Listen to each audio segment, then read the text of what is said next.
I never thought a quiet evening with friends could unravel everything I believed about my marriage.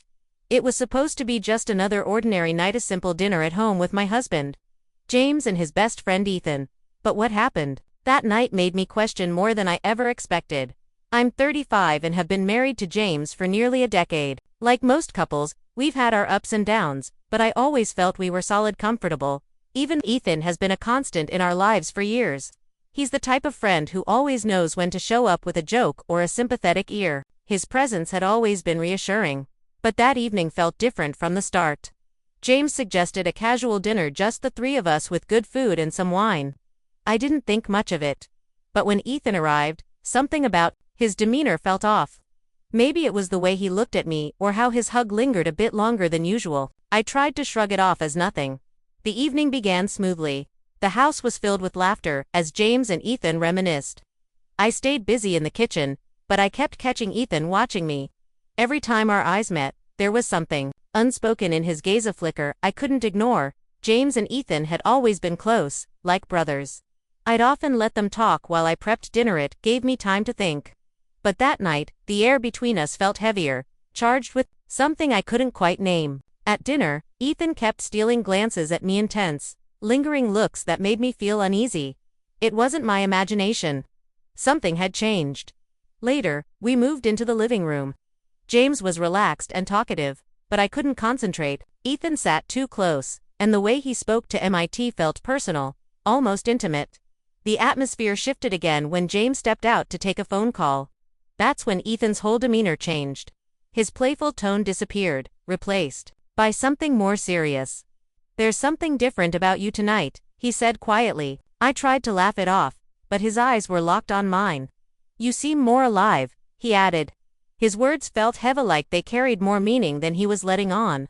My heart pounded, unsure how to respond. Just then, James returned, and the moment passed, but I knew something between Ethan and me had shifted.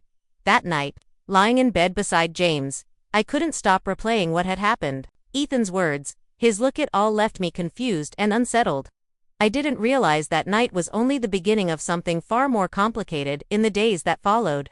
I tried to push it all to the back of my mind, but it lingered. The air between Ethan and me felt different, tense, charged, and though we never talked about what happened, it was there in every glance and word. James and I continued with our routines, but I felt a quiet distance growing between us.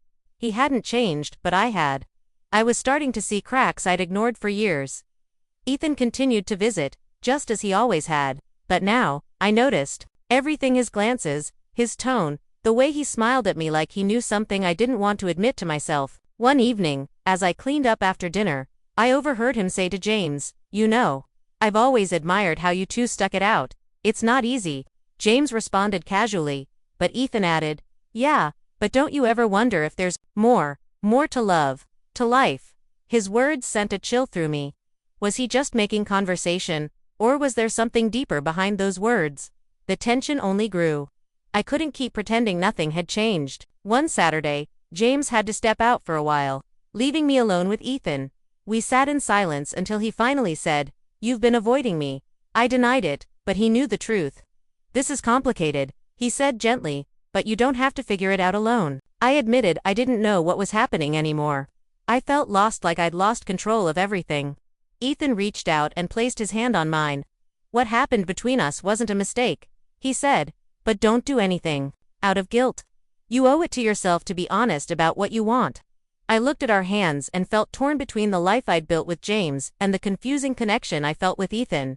I still loved James, but something inside me had shifted. "I think I need time," I finally said. Ethan nodded. "Take all the time you need. Just remember, you deserve to be happy." As I sat there, trying to process everything, I felt a strange calm. I didn't have all the answers, but I knew one thing: I would figure things out in my own time, on my own terms. And whatever came next, I'd face it with the strength to choose what was truly right for me.